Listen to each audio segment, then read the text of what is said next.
स्वागत है मेरे यूट्यूब चैनल में। आज मैं बात करने वाला हूँ क्लास 7 की भूगोल की चैप्टर नंबर 3 जो है हमारी बदलती पृथ्वी। इसका हम लोग देखने वाले हैं, आज प्रश्न अभ्यास देखने वाले हैं। तो पहला प्रश्न इसमें है कि प्लेट क्यों घूमती है। ठीक है, इसका उत्तर जान लेते हैं। पृथ्वी के अंदर पिघला हुआ मैग्मा, ठीक है, जो हमेशा घूमता रहता है। जो पृथ्वी के अंदर जो मैग्मा है वो हमेशा क्या करता है, घूमते रहता है। टेक्टोनिक प्लेट जो है वो ठीक मैग्मा के ऊपर होती हैं। जो टेक्टोनिक प्लेट है वो मैग्मा के ऊपर ही होती है, इसीलिए प्लेट भी घूम जाती है। मैग्मा जब घूमता है तो प्लेट भी घूम जाती है। अगला है, सेकंड नंबर है कि बहिर्जनिक एवं अंतर्जनिक बल क्या है। ठीक है, इनके बारे में जान लेते हैं। तो उत्तर देखिए, पृथ्वी के अंदर पैदा होने वाले बल को अंतर्जनिक बल कहते हैं। जो पृथ्वी के अंदर पैदा होने वाला जो बल है उनको क्या कहेंगे, अंतर्जनिक बल कहेंगे। अब पृथ्वी के बाहर पैदा होने वाले बल को हम लोग क्या कहेंगे, बहिर्जनिक बल कहते हैं। ठीक है, अगला क्वेश्चन पर चलते हैं। तो अगला क्वेश्चन है, अपरदन क्या है। तो उत्तर जान लेते हैं कि पवन, पानी और हिमनद। पवन, पानी और हिमनद द्वारा चट्टानों के टूटने की प्रक्रिया को हम लोग क्या कहते हैं, अपरदन कहते हैं। अगला क्वेश्चन है कि बाढ़कृत मैदान के निर्माण कैसे होता है। इनका निर्माण, जो बाढ़कृत मैदान है इनका निर्माण कैसे होता है। उत्तर देख लेते हैं कि जब नदी अपने किनारे से बाहर बहने लगती है, जब उनका अपना किनारा छोड़ देती है तो आसपास के इलाके में बाढ़ आ जाता है। बाढ़ के साथ नदी के आसपास के इलाकों में अवसाद जमा हो जाती है। जो नदी अपने साथ लेके आती है, मिट्टी और बालू जो साथ लेके आती है वो वहाँ छोड़ देती है, जिस रास्ते से बहती है उसमें छोड़ देती है। ठीक है, अवसाद के जमा होने से बाढ़कृत मैदान बन जाता है। ठीक है, यही इसका आंसर था। अगला है कि बालू टीबा क्या है। तो उत्तर देख लेते हैं कि पवन रेत के कणों को उड़ाकर बालू के टीले के आकार में जमा कर देता है। इन टीलों को बालू टीबा कहते हैं। जो पवन, जो हवा है वो हल्के रेत के कणों को उड़ाकर एक जगह से दूसरे जगह ले जाकर जमा कर देता है इन्हें, और ये टीलों के रूप में जमा करता है। तो इन टीलों को हम लोग क्या कहते हैं, बालू टीबा कहते हैं। अगला क्वेश्चन है, समुद्री पुलिन का निर्माण कैसे होता है। तो उत्तर जान लेते हैं इसका भी कि लहरें समुद्र के लहरों के द्वारा लाया गया अवसाद किनारों पर जमा हो जाता है, इससे समुद्री पुलिन का निर्माण होता है। अगला है कि चाप झील क्या है। जब नदी सॉरी क्वेश्चन देख लेते हैं कि चाप झील क्या है। तो उत्तर जानते हैं कि जब नदी मैदान से होकर विसर्प बनाते हुए बहती है, जब टेढ़े मेढ़े आकार से बहने लगती है तो विसर्प के कुछ मोड़ों पर नदी की कुछ हिस्सा मुख्य धारा से अलग हो जाती है। इससे एक झील का निर्माण होता है। जो जिस झील का निर्माण होता है उसी को हम लोग क्या कहते हैं, चाप झील कहते हैं। अगला है, इनमें से कौन सी समुद्री तरंग की विशेषता नहीं है। ठीक है, तो इनमें से कौन सी समुद्री तरंगों की विशेषता नहीं है। पहला है सेल, दूसरा है किनारा, तीसरा है समुद्री गुफा। तो इसका आंसर हो जाएगा सेल। ठीक है, यही वाला क्वेश्चन है, इसका आंसर क्या हो जाएगा, सेल। इनमें से कौन सी समुद्री तरंग की विशेषता नहीं है, तो आंसर हो जाएगा सेल।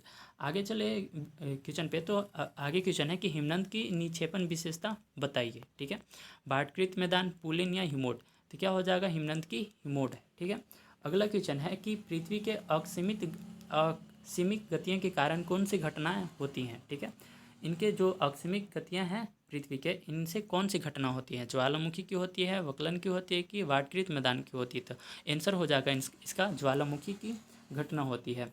अगला है, छत्रक सेल कहाँ पाई जाती है। रेगिस्तान में पाई जाती है, नदी घाटी में पाई जाती है, हिमनद में पाई जाती है।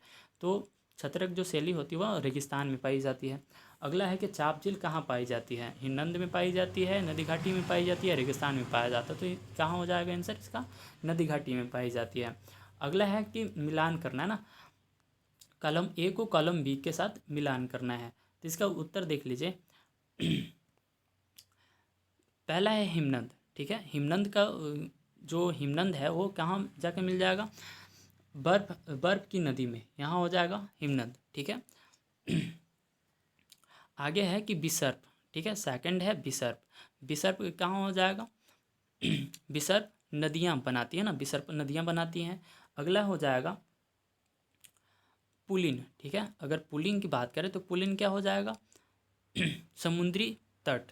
ठीक है, अगला नंबर है डी नंबर है बालू टीबा। ठीक है, बालू टीबा कहाँ पाई जाती है, बालू टीबा रेगिस्तान में पाया जाता है। ठीक है, अगला है जल प्राप्त। ठीक है, जल प्राप्त कहाँ पाया जाता है, जल प्राप्त का हो जाएगा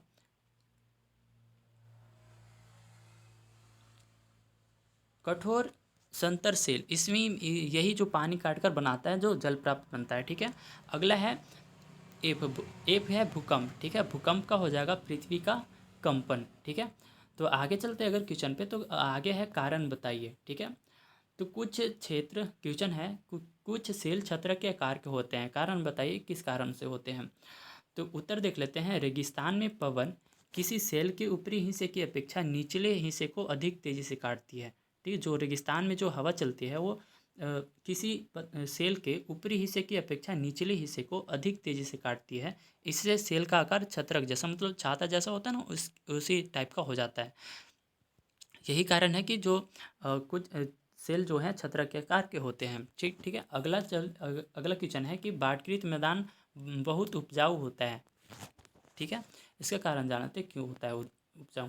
नदी द्वारा लाए गए अवसाद के जमा होने से बाढ़कृत मैदान बनता है। जो नदियों द्वारा जो अवसाद लाया जाता है उनके जमा होने से बाढ़कृत मैदान बनता है, इसलिए बाढ़कृत मैदान उपजाऊ होती है। बाढ़कृत मैदान में बहुत सारे मिट्टी यहाँ वहाँ से उठाकर लाया जाता है, इसीलिए क्या होता है बहुत ही उपजाऊ होती है मैदान। ठीक है, अगला क्वेश्चन चलते हैं। तो अगला क्वेश्चन है कि समुद्री गुफा स्टेक के रूप में परिवर्तन हो जाता है, कैसे, कारण बताइए। ठीक है, तो समुद्री गुफा के लंबे समय तक अपर्दन से होने वाले एक मेहराब में बदल जाता है। जो समुद्री गुफा जो है वो लंबे समय तक अपर्दन मतलब टूटने से क्या हो जाता है, मेहराब में परिवर्तन हो जाता है। फिर कुछ समय और बीतने के बाद मेहराब को कुछ समय बीतने के बाद एक खड़ी दीवार जैसी आकृति बची रहती है। इस तरह समुद्री गुफा स्टेक के रूप में बदल जाता है। जो जैसे खड़ी दीवार की तरह जो आकृति बची होती है उसी को हम लोग क्या कहते हैं, स्टेक कहते हैं। ठीक है, अगला है कि भूकंप के दौरान इमारतें गिरती हैं, कारण बताइए किस कारण से गिर जाती हैं। टेक्टोनिक प्लेट में भूकंप होने के कारण टेक्टोनिक प्लेट में कंपन होने के कारण भूकंप आता है। जो टेक्टोनिक प्लेट में जब कंपन होती है वो किसके कारण होती है, मैग्मा के कारण। जब इधर उधर मैग्मा जाता है तो टेक्टोनिक प्लेट में कंपन होने लगती है। भूकंप यही कंपन के कारण क्या होता है, भूकंप आता है। भूकंप से निकली तरंगें बहुत शक्तिशाली होती है, इसीलिए भूकंप के दौरान इमारतें गिरने लगती है। जब टेक्टोनिक प्लेट पे ही हमारे जो बिल्डिंग होते हैं जितने सारे होते हैं, और टेक्टोनिक प्लेट अगर कंपन के कारण हिलने लगता है तो इसी कारण क्या होता है, भूकंप आता है। इसीलिए जो भूकंप के दौरान क्या होता है, बहुत ही शक्तिशाली तरंगें निकलती हैं, इसीलिए हमारा जो इमारतें हैं वो गिरने लगती हैं। तो आशा करता हूँ कि ये वीडियो आपको लाभदायक हो। अगर इस चैनल पर पहली बार आए हैं तो चैनल को सब्सक्राइब, वीडियो को लाइक ज़रूर कीजिएगा, और अपने दोस्तों के साथ ये वीडियो, हमारी वीडियो जो है, और शेयर ज़रूर कीजिएगा। मिलते हैं अगले वीडियो में, तब तक के लिए धन्यवाद।